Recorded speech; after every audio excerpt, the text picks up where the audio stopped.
Guys, my name is Nick Vujicic. I was born in Australia in 1982, moved from Australia to California in the year 2006. And my life story, I'm just thankful that people have seen my life on some sort of level, whether it's just YouTube videos or seeing pictures of a limbless guy smile. People always ask me, what happened to you and how did you overcome what you've been through? The title of the message that I've been given is Transforming the Walls into Doors.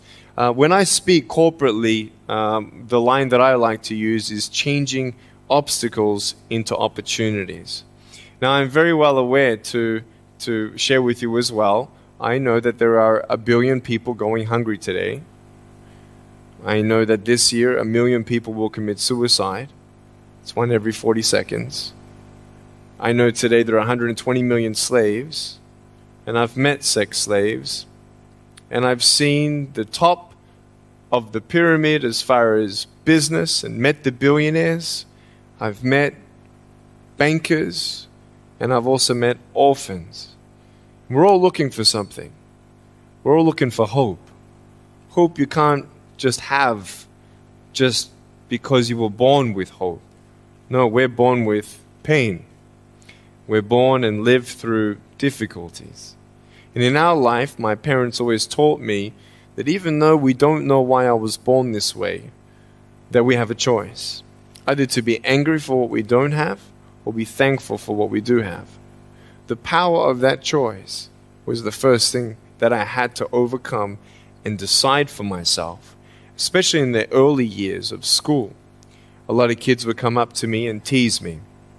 And I've been speaking at 5 congresses. I've met 7 presidents all around the world. My largest crowd was 110,000. I have 30,000 invitations for me to speak. So wherever I go, I talk about the value of life. I talk about anti-bullying messages for the school systems in different nations. The greatest thing is love. When we feel like we don't have enough love and we don't have enough hope, we start losing strength to live. For me, in my life as a child, I had a big wall. I was surrounded by 4 walls and a low ceiling of opportunity. I was set free in so many different ways, and especially surviving from day to day with my parents who loved me, who encouraged me, who told me that I was beautiful the way that I was, and not to worry about what other people said about me.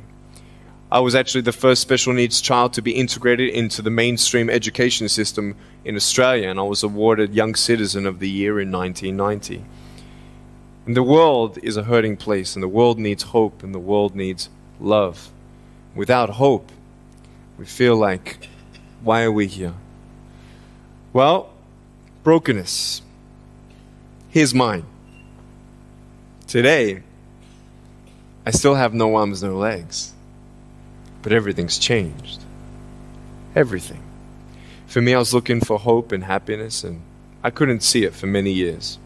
In fact, if this side of the table represents my hope, truth encourages me to become all that I can be. But then we have lies every day coming in our mind, people who discourage us. You know the people that you have in your life who, no matter how good of a day you're having, they'll bring you down. Or no matter how bad of a day you're having, they'll bring you even lower. You know what I'm talking about? Think of the 3 biggest discouragers in your life.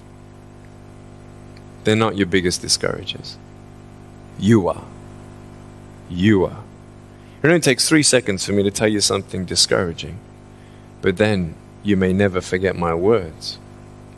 I've met so many 50-year-old women and 40-year-old women who still remember what their fathers told them that they wish they never heard. Words are powerful. When you hear those words and then your mind starts growing with these lies. Nick, you're not good enough. Nick, just give up. Nick, you're never going to get a job. You won't get married. You can't even hold your wife's hand. What kind of a father are you going to be if you can't even pick up your kids when they're crying? You're alone.